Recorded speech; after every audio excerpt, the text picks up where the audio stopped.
If you're constantly getting your club in the palm, this is the exact grip technique you need. Now, this grip technique is inspired by Adam Scott, but I've made it for club golfers, so you get it right. Now you might be thinking, how and why have I made this for club golfers? Well, simply, I see all golfers get the club in the palm far too often. This is why you slice, lose power, and actually have zero control.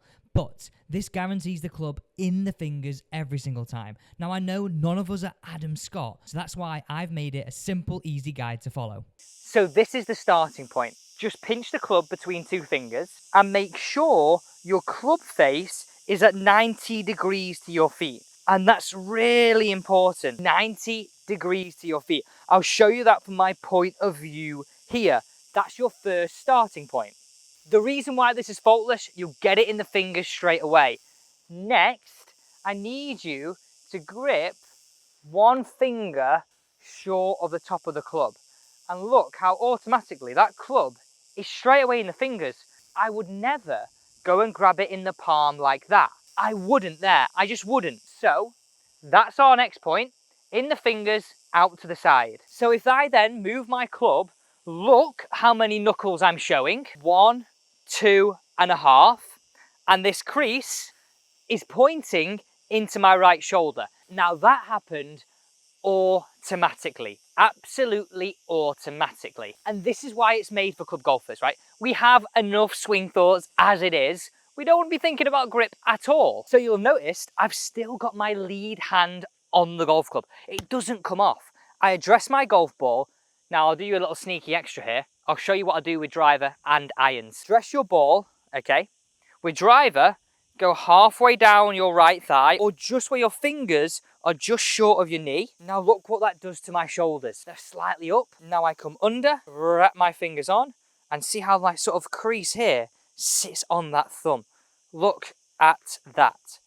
Easy as that. The reason why this is absolutely faultless, it's quick, it's easy, so it's club face, and it takes swing thoughts away. Look how quick this is. Pinch out to the side, fingers on, club in front, address, get your ball position with driver down and on. I've got zero swing thoughts about grip. I know it's strong enough. I know it's in the fingers. Easy as that. Now, I know why this works for all levels of golfers. It's a routine and it takes swing thoughts away. Exactly what we want to do on the golf course. Now, there's a few things I want you to pay particular attention to. Main one here, making sure you get the club in the fingers. That's a power source. But also with driver, getting that lead shoulder higher than the trail. Slightly different for irons, and you must really pay attention to this now if you want to get it right.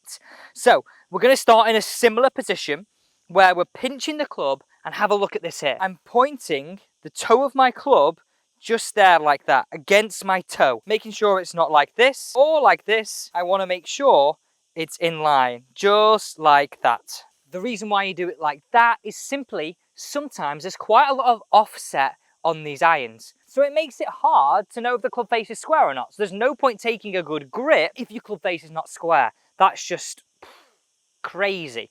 So nice and simple. We start here. We then follow the same principles at this point where I wrap the fingers on, bring it in front. Just look how square that is. Look at my grip. It's the same every time. And that's my point. It's the same every time. My left thumb is touching the right side of the shaft. I then, let's knock that ball off because we've got an iron, Alex. Address my ball, build in my stance. Don't even put the right hand on yet. Get the right ball position for the club that you've got in your hand. Now, before we driver, we wanted a little bit of this tilt. We want it to be a bit more under. We don't need that with this. I want you to come more on top, and then wrap the fingers on. Look how my hand's more on the side. My shoulders are more level. Driver here, irons here. In fact, have a look at these two clips here on the screen. The difference between the iron and the driver setup. You'll notice the driver ball position, the iron ball position, and the shoulders. Use the Adam Scott inspired grip technique and you'll just lose so many swing thoughts and you'll have way more control. Thanks for watching.